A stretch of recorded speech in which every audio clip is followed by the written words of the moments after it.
नमस्कार दोस्तों, स्वागत है आप सभी का हमारे YouTube channel science with HD में। आज हम एक बहुत ही इम्पोर्टेंट टॉपिक के बारे में डिस्कस करेंगे, जिसका टाइटल है कायिक जनन या कायिक प्रवर्धन। देखिए, हम अपने चारों ओर फल, फूल, सब्जियों आदि के पेड़ पौधे देखते हैं। अगर कोई हमसे ये बोल दे कि आप बिना बीज के किसी पौधे को उगाओ, तो आपका शरारती दिमाग ये कहेगा कि देखो कैसे पागलों जैसी बातें कर रहा है, क्या बिना बीज के भी हम पौधा उगा सकते हैं? लेकिन आज हम आपको एक ऐसी विधि के बारे में बताएंगे, जिस विधि का उपयोग करके आप बिना बीज के ही पौधा उगा सकते हो। और हाँ, इसके लिए आपको किसी फैक्ट्री या किसी लेबोरेटरी की जरूरत नहीं है। देखिए, पौधों के वैसे तो बहुत सारे भाग होते हैं, लेकिन जड़, तना, पत्तियां, टहनी आदि इन भागों को कायिक भाग कहते हैं, क्योंकि पौधे के इन्हीं भागों के द्वारा हम एक नया पौधा उत्पन्न कर सकते हैं। बहुत सारे ऐसे पौधे होते हैं जिन्होंने बीज उत्पन्न करने की अक्षमता खो रखी है, और हम उस पौधे के कायिक भाग से एक नया पौधा उत्पन्न कर पा रहे हैं। तो इस विधि को ही कायिक जनन या कायिक प्रवर्धन कहते हैं। मुख्यतः कायिक प्रवर्धन दो प्रकार का होता है। पहला प्राकृतिक कायिक जनन और दूसरा कृत्रिम कायिक जनन। तो सबसे पहले हम बात करते हैं प्राकृतिक कायिक जनन के बारे में। इस विधि में पौधों का कोई भाग जैसे जड़, तना, पत्तियां आदि अनुकूल परिस्थितियों में नया पौधा उत्पन्न करता है। जैसे आलू को उसके तने से उत्पन्न कर सकते हैं। ब्रायोफाइलम एक पौधा है, उस ब्रायोफाइलम पौधे को उसकी पत्तियों से ही उत्पन्न किया जा सकता है। अब बात करते हैं कृत्रिम कायिक जनन के बारे में। इस विधि में पौधों को टहनी आदि से विकसित किया जाता है। यह मुख्यतः तीन प्रकार का होता है। पहला है रोपण, और दूसरा पर्तन, और तीसरा है कलम। अब सबसे पहले हम डिस्कस करेंगे रोपण विधि के बारे में। इस विधि में हमें दो पौधों की आवश्यकता होती है।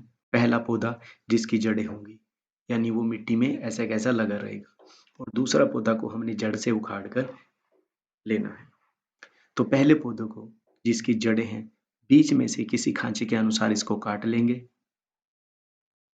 और जो नीचे का हिस्सा है जिसकी जड़ें हैं, उसको स्टोक का नाम दे दिया जाता है। अब हम दूसरे पौधे को लेंगे।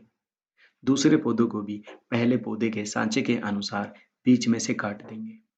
अब इस पौधे का ऊपर वाला हिस्सा, जिसको सियोन नाम दे दिया जाता है, जिसको सियोन कहते हैं, उस सियोन को उठा करके स्टोक के ऊपर फिट कर दिया जाता है, और फिर इसके चारों ओर मिट्टी लगाकर इसे बांध दिया जाता है।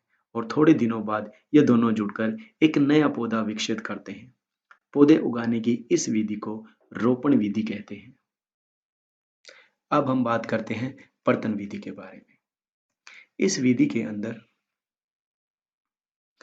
चमेली, नींबू या अंगूर आदि का कोई पौधा लिया जाता है, और उस पौधे की जो लंबी टहनी है, उसको भूमि के संपर्क में ले आकर के उसके ऊपर मिट्टी डाल दी जाती है, और टहनी का जो हिस्सा भूमि के संपर्क में होता है, उसमें से जड़ें या कोपलें फूट जाती हैं। फिर हम उस टहनी को उस पौधे से अलग कर देते हैं, ताकि ये नया पौधा अपने आप में ही विकसित हो सके।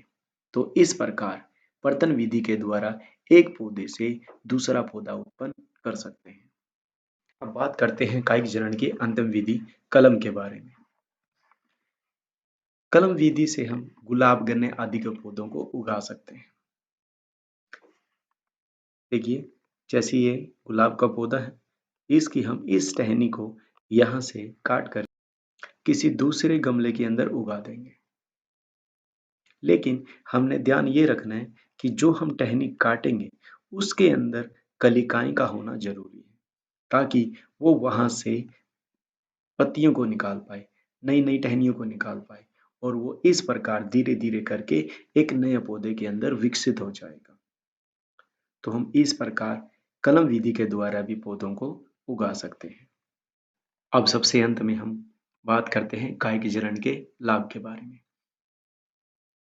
इसका सबसे पहला और सबसे मुख्य लाभ तो यही है कि यह विधि उन पौधों को उगाने के लिए उपयोग की जाती है जो पौधे बीज उत्पन्न करने की क्षमता खो चुके हैं। और दूसरा लाभ यह है कि इस प्रकार उत्पन्न सभी पौधे आनुवांशिक रूप से जनक पौधे के समान होंगे। यानी जिस पौधे का कायिक भाग लिया है उस पौधे के गुणधर्म और जो पौधा उत्पन्न हुआ है उनके गुणधर्म बिल्कुल एक जैसे होंगे। और तीसरा लाभ यह है कि यह विधि बहुत ही आसान है। इस विधि का उपयोग करके घर पे भी नया पौधा विकसित कर सकते हो। और खास बात यह है कि वह पौधा उगने में ज़्यादा टाइम भी नहीं लेगा। बहुत जल्दी आपको नया पौधा मिल जाएगा। तो आज के लिए बस इतना ही। आशा है आप लोगों को ये वीडियो ज़रूर पसंद आई होगी। तो कृपया हमारे चैनल को सब्सक्राइब, शेयर और कमेंट जरूर करें। धन्यवाद।